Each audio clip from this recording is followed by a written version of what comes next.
Now, if you have been hanging out with us for the last few months, you've probably seen me talk quite a bit about the difference between being a leader and being a manager. And quick recap for those who might be new this week or haven't been around for a bit. They are different. A um, uh, uh, a manager is all about making the team effective, and managers have direct reports. Managers are appointed by the organization, but a leader is different. A leader is someone who pushes a compelling vision forward.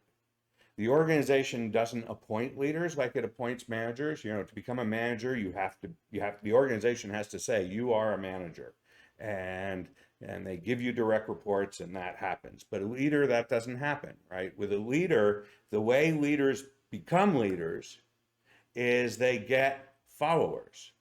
The minute you have your first follower, you are a leader. And the reason that people want to follow you is because you've inspired them with a compelling vision. Now, the vision can be a vision of how the team should work or how the organization should work, but it can also be a vision of how the product should work, and in particular, the experience that the product has. And I've been using uh, this approach to sort of describe a vision. So we can imagine that there's a timeline, and this timeline is today, and the there's a future.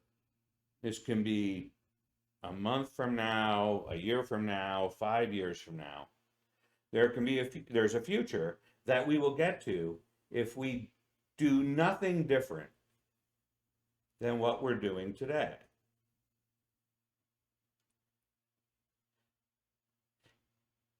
And so this is the future that we're going to get to. And today there's a bunch of problems. And if we do nothing different in the future, we're going to still have these problems. And we'll probably have a few more, because that's just the way things are. Things don't usually get better if you do nothing different, they just get worse. So we're at this situation where if we do nothing different, we're going to get to this future. But there is an alternative future. We can call it a better future.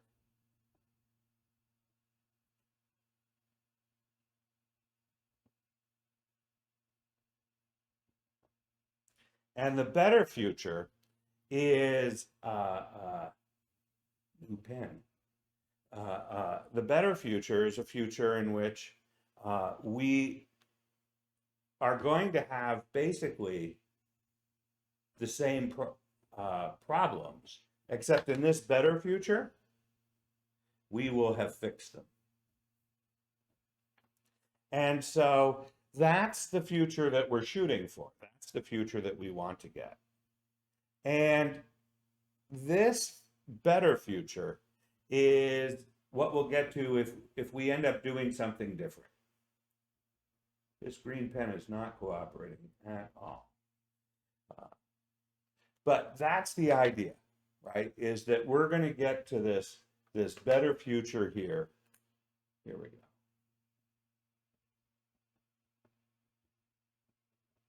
This is our better future. And we're going to do something different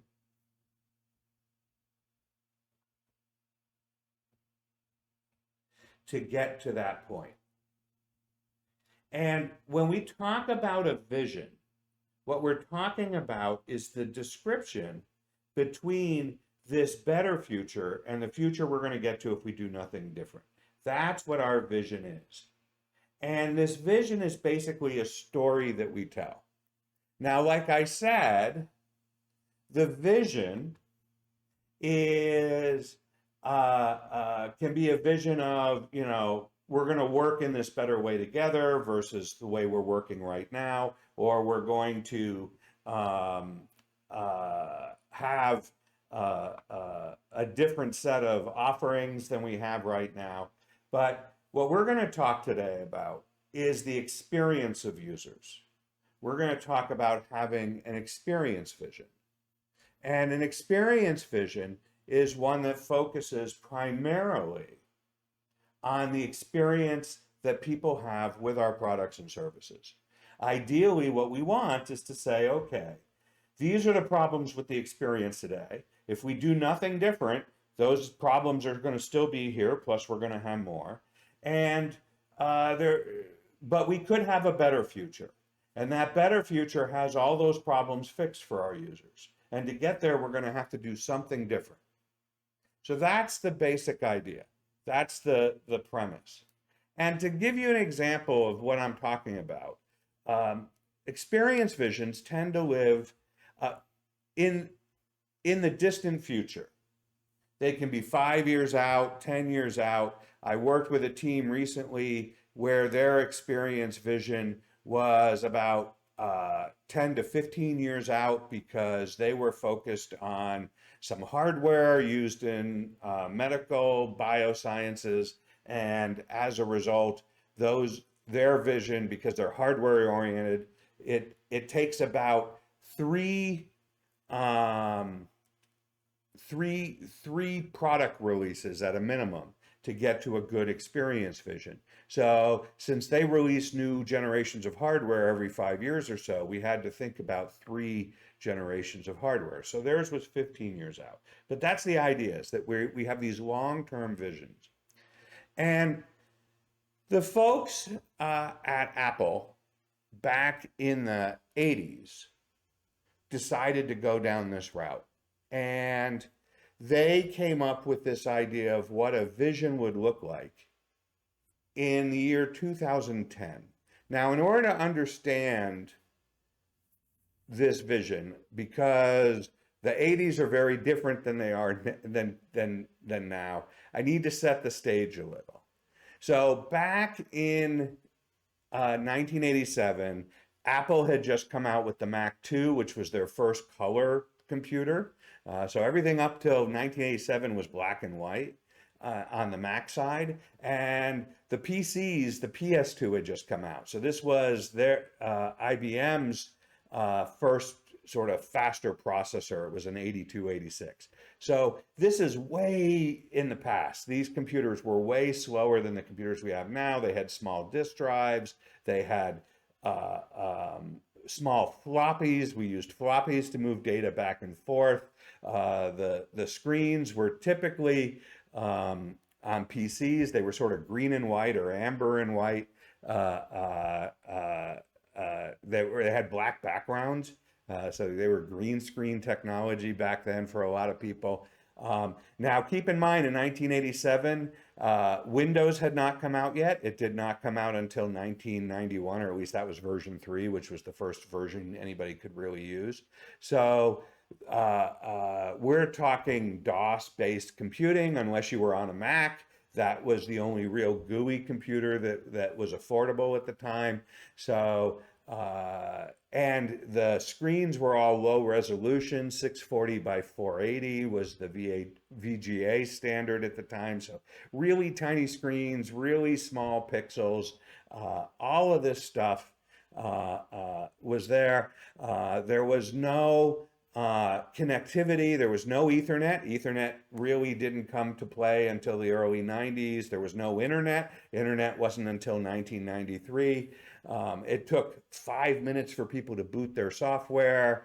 There was, it took a while to have to switch disks to run new applications, right? So if you wanted to move things from one application to another, there was really no data in it interchange at this point. You basically were stuck with the files in whatever format the application was, and you had to save them to a floppy and then shut off your machine basically and reboot it and run the new software. So that was the way things worked back in 1987. And in 1987, a team led by Hugh Dubberly, they created this video of what it would be like to use a computer in 2010. So this is 23 years in the future. So what they were shooting for was a future that was 23 years different than what they had today at that point in 1987. And I'm going to show you now what that video looked like so that you can see firsthand the experience of what it was like to actually see this thing that they called the Knowledge Navigator. So keep in mind, you know, this is back in the days when computers took 5 minutes to boot. And this is what Apple imagined this would look like.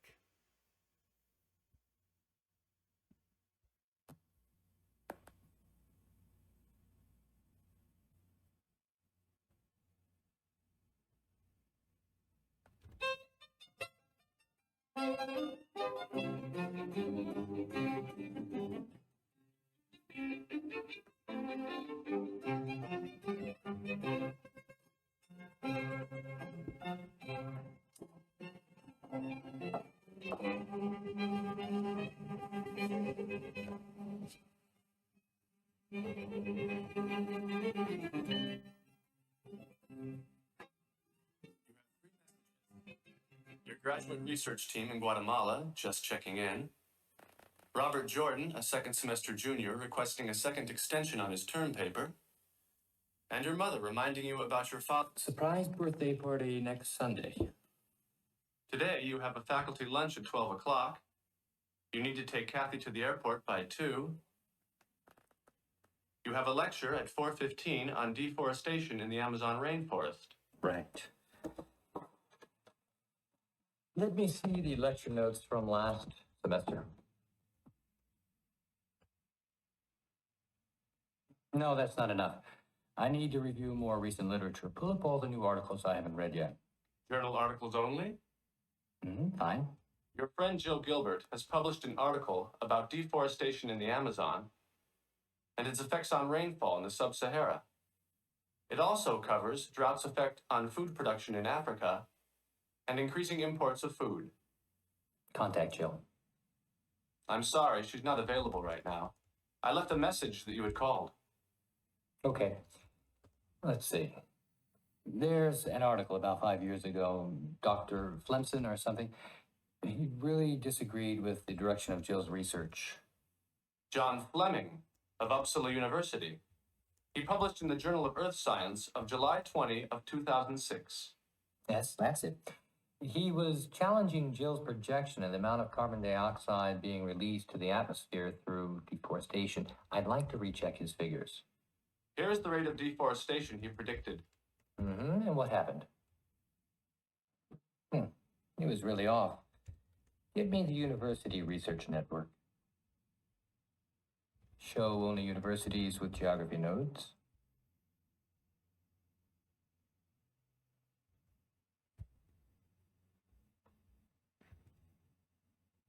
Show Brazil. Copy the last 30 years at this location at 1 month intervals. Excuse me, Jill Gilbert is calling back. Great. Put her through. Hi, Mike. What's up? Jill, thanks for getting back to me. Well, I guess that new grant of yours hasn't dampened your literary abilities. Rumor has it that you've just put out the definitive article on deforestation. Aha. Is this one of your typical last-minute panics for lecture material? No. That's not until, 4:15. Well, it's about the effects that reducing the size of the Amazon rainforest can have outside of Brazil. I was wondering, it's not really necessary, but, Yes? It would be great if you were available to make a few comments. Nothing formal. After my talk, you would come up on the big screen, discuss your article, and then answer some questions from the class. And bail you out again? Well, I think I could squeeze that in. You know, I have a simulation that shows the spread of the Sahara over the last 20 years. Here, let me show you.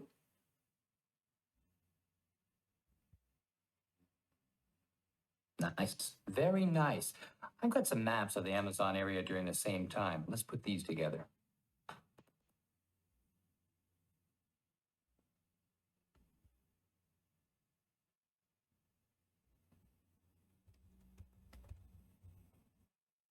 Great. I'd like to have a copy of that for myself. What happens if we bring down the logging rate to 100,000 acres per year?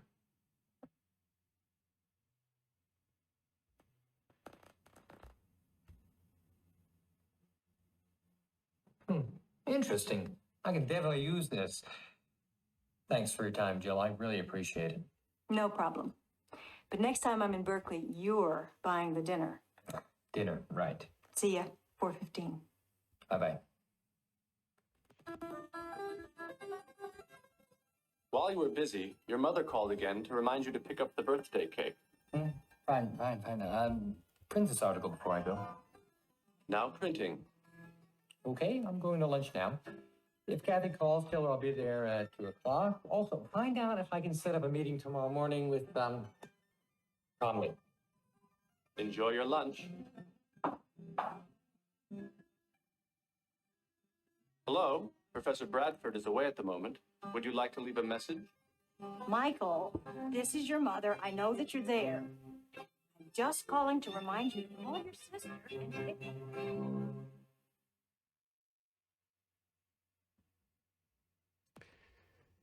So that's the Knowledge Navigator. And the Knowledge Navigator was created by a small team, not requested or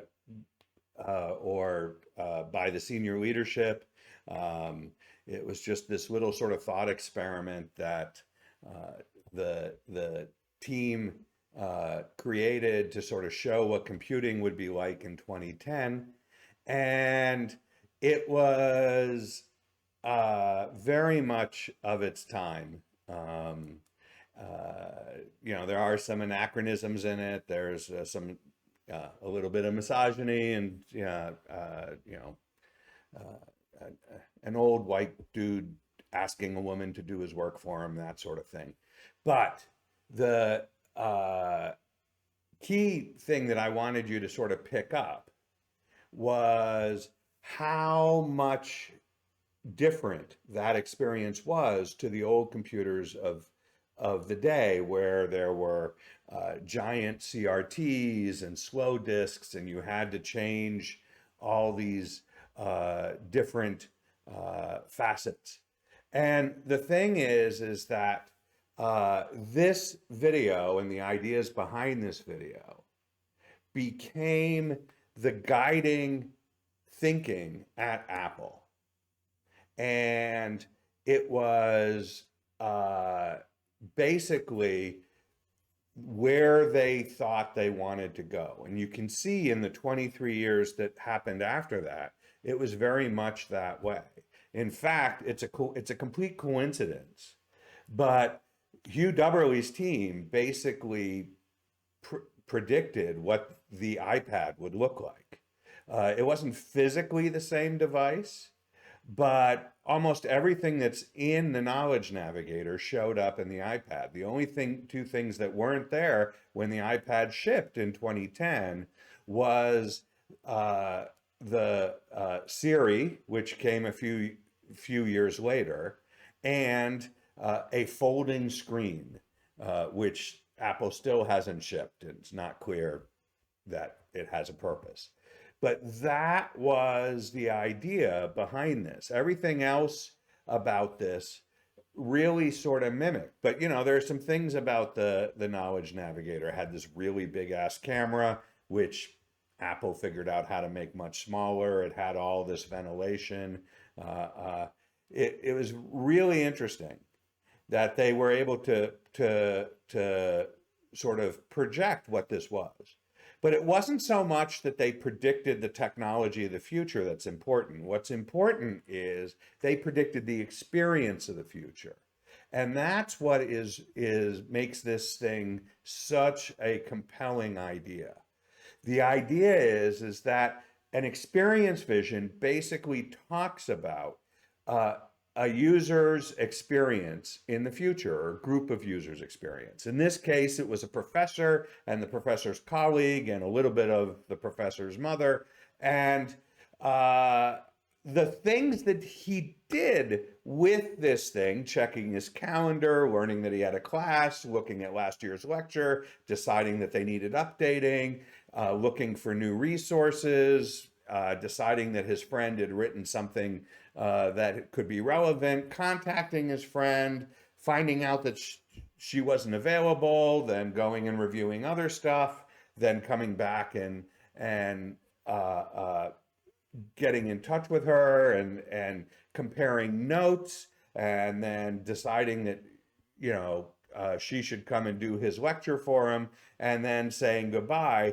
None of these elements of the experience are particularly remarkable, but the way he did them made them much, much easier than the technology that existed in 1987. It would have been a lot more work to do the same activities in 1987 than it was doing them with the Knowledge Navigator of 2010. And that's the important point. People who were living in 1987 could actually see these steps of the experience being made so much simpler compared to what would have had to happen had he been doing this in that present time.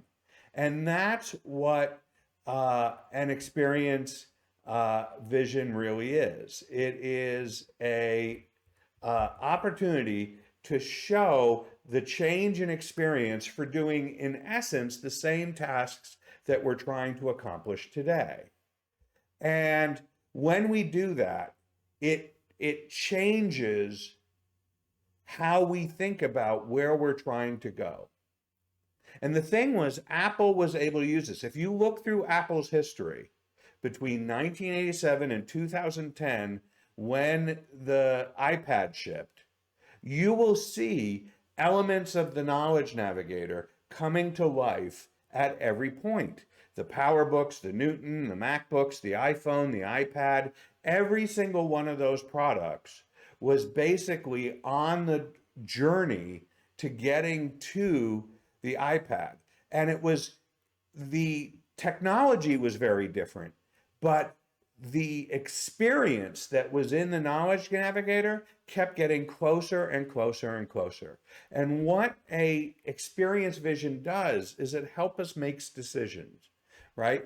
When we're thinking about an experience vision, we have a new option for what we want to what we want to do going forward. Normally, when we're faced with a decision, right, we could build this feature, we could build that feature.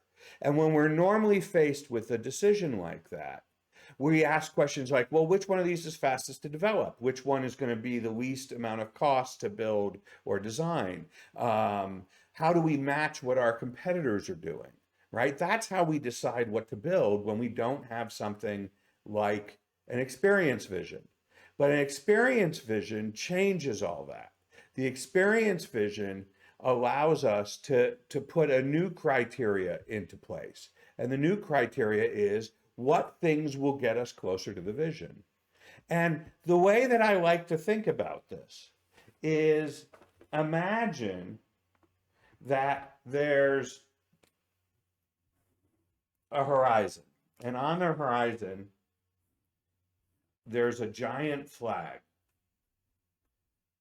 That's our experience vision. And what we're doing with this is we are saying to our teams, we want you to head towards the flag. no matter where you are today, just converge on the flag. And so this flag is in the sand on the horizon. It's, 5 years, 10 years, in the case of Apple, 23 years it's going to take to get there. And so it's going to take us 23 years for us to get from here to here. But we're going to do it in baby steps, one little baby step at a time. And each baby step is getting us closer to the vision. And each baby step, all these disparate teams that are currently working on completely different things in different places, they're converging on a single experience. And as long as they can keep seeing the flag, everything just keeps working. And so the Knowledge Navigator is this magical tool that allows us to get, not the Knowledge Navigator, the Experience Vision is this magical tool that allows us to get everybody unified and stop saying, well, we're going to build that because it's a shiny idea, or we're going to build that because it is what our competitors are offering, or we're going to build that because it would be really fast to build it. What we want to do is ask the question, how does this actually improve the experience? With every one of those baby steps, we should be making the experience slightly better, slightly better, slightly better. And what we're doing here is we're saying, okay, we're going to put this, in the case of Apple, 23 years out. But for most companies that I work with, this tends to be 5 to 8 years, right? Long enough so that people don't use the current legacy systems as an excuse not to do it. When people are saying, oh, we could not possibly do that in that amount of time, then we've picked a time too soon. There's an old saying, which is time makes the impossible possible. If we pick a time frame for our better future that's far enough out, then whatever it is they're saying we couldn't possibly do, we could do it by then. And so that's the idea. There's a future that we'll get to that we don't want, that's basically the same as today. And then there's this better future that's 5 to 8 years out. Well, if this is 5 years out, then we can ask the question, what's 2.5 years out? And then we can ask the question, what does 1 year out look like? And then we can ask the question, what does 6 months look like? And that process of choosing time that is basically taking us back to saying, okay, where do we need to be in 6 months in order to be here in 5 years? Where do we need to be there in a year in order to be here in 5 years? Where do we need to be in 2.5 years? That process has got a name. It's called backcasting. And if we start with the experience that we want, we're starting with the future in mind, with the end in mind. We start with the experience that we want, and then we work backwards. We are now on a path to get there, versus trying to figure out, where should we go from here? Where should we go from here? Where should we go from here? Which is how forecasting works, and it doesn't really get us to where we need to go. So experience visions talk about this experience of using the product or the service. It doesn't highlight the product, it highlights the experience. And as a result, it focuses on the people, the lives of the people. It basically is talking about, how are we going to improve the lives of people? And if we talk in those terms, and you've been hanging out with me, you'll recognize that this is basically a UX outcome. A UX outcome is a 1 to 2 sentence answer to the question, if we do a great job on our product or service, how will we improve someone's life? Well, what we're doing here is we're asking that question in this time frame. If we do a great job over the next 5 years, whose lives will we improve and how? And we answer the question very simply. If we do a great job on our future computer technology, we're going to make it easy for environmental study professors to work together, share their research, share their data, and understand the environment better, right? That's that's the outcome. We take that outcome and we tell a story about it. And that's what the experience vision is. The experience vision is a key story to this. Now, how do we get to that? Well, it's the same way we get to the outcome, right? We start with our notion of an experience, right? Which is just a sequence of events that happen over time, right? So the professor comes in and needs to look up what his class schedule is, and then that's the first one of these, and then the second one is he identifies that he has a lecture today, and then he brings up his materials, and then he goes through and realizes the materials are outdated. And each one of those things that we saw in the video is one of the things that that happened on this timeline. And we can measure today's experience on a scale of extreme frustration to extreme delight. And we can see that, you know, parts of it using today's technology, using today's product or whatever is delightful, but some of it's frustrating and some of it gets really frustrating. And we can just see the roller coaster that happens when we have a combination of frustrating and delightful bits. And this is our current experience. This is today's current experience. But what we can do from here is we can take this experience of today and we can ask the question, what would it take to make it delightful all the way across? And this becomes our aspirational experience. Because if we're going to make something better, the question is better compared to what, right? So we use today's experience as the baseline. We use which is the same, you know, in the future as it is today if we do nothing different. We use our better future going forward. So this becomes this aspirational experience for our professor. And so this aspirational experience, this is the story we tell. But we tell the story not from the perspective of the technology. We tell the story of what it's like to be that person doing that thing. And in this little 5-minute video, they were basically able to talk about all the things that were necessary for getting us to that better place.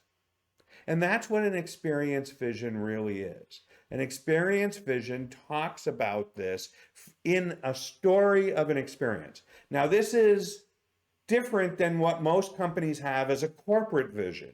Many companies have a vision. Sometimes they put a time frame of it. Sometimes it's just in the future. And usually it's a vague statement because they don't want to commit to specific solutions because those specific solutions may be overcome by events. And when we're talking about our flag in the sand, we're trying not to talk about specific solutions either. Instead, we're trying to talk about what that flag will look like from the experience standpoint.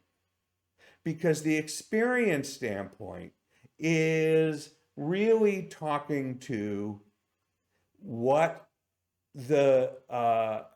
what it's like to do a thing that people are still trying to do today, but in a world where it gets much easier and much more delightful to do that thing because all the frustrations of today are gone. And so we can commit to that. Now, one of the things I mentioned is that the vision's in the sand, which means if we have to change, if the market changes, if competitors' landscape changes, if technology changes, if customers change, if climate changes, we can pick this thing up and move it to where it needs to be. And the interesting thing is the rules don't change because the rules always are just march towards the flag. Take baby steps towards the flag. As long as we're heading towards the flag, we will be doing just fine. So that's the key thing. Now, creating a highly produced video is an expensive thing to do. So in the notes, I shared a PDF that was put together by an organization called Safety Culture. And Safety Culture is an Australian company that took what we talked about in terms of experience visions, and they created this document. It's a short 6-page document that talks about what it would be like to use their product in the future. Their product is a product that helps people who run establishments like restaurants make sure that all the procedures are followed, such as processes to make sure that the health is the health inspector rules, the health code is being followed, that everything's put away, that closing the store, everything happens properly, opening the store, everything happens properly. So it's those types of things to allow the frontline teams to have access to standardized processes to make sure things are working, and that the managers can check in on it. And if you look through this 6-page PDF, what you'll quickly see is that they've just illustrated this. And again, it does not show the product. It shows the experience of what it's like to be someone who's in charge of the restaurant, making sure that people are following the proper health code procedures. And that's what the experience is all about. Now, experience visions are this really powerful tool. They allow us to set a goal for our strategy. They paint this clear, succinct picture of a world that we're trying to move towards. They give teams an opportunity to not just work on what can be delivered quickly or what seems really shiny right now.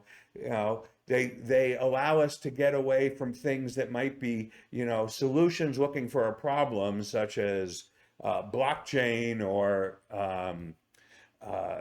chat GPT, and allow us to make sure that everything we decide to do is actually focused on making the experience of people better. And in order to understand the vision, you have to understand what it's like today to use the products or services, your products, your competitors' products, doing things without anybody's products by hand. Whatever that experience is today, you have to understand that. So this allows UX leaders to put UX at the center, because we're going to have this vision that everybody wants to get to, that everybody's really motivated by, that they really are excited by, they're inspired. That's what makes them want to become leaders. And we're going to take that vision and we're going to compare it to the experience that people have today, make sure that everybody understands today's experience. And then every time we have a conversation, right? Someone says, hey, would it be cool if we did this? We can have that conversation in the context of, will it make that experience better? Does it get us closer to our vision? And when we have that tool, we now are in this place where we are talking about the experiences that users have all the time. This is how we make people understand what it means to be user-centered. We're not just shipping something because it needs to be built. We're shipping something because it will actually improve someone's life. It will actually make their life substantially better. So this is an amazing tool for UX leaders to be able to raise the value of UX without giving lectures on why UX is valuable, without giving lunch and learns or teaching people about what UX is. You just show them what the product could be if we had a substantially better UX. And this show, don't tell approach is how we make organizations human-centered. Now, having a vision is by itself is not the only thing that's going to get you there, but it's a big piece of the puzzle. And as a UX leader or someone who wants to be a UX leader, knowing how to create these visions, knowing how to socialize these visions, knowing how to get everybody on board, knowing who to involve in the creation of it versus who you need to involve in the process.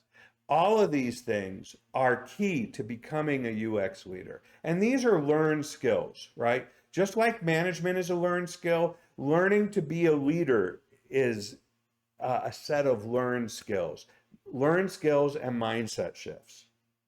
And we've been spending the last year helping emerging UX leaders and people who are leaders who feel like they're struggling with getting their organizations excited.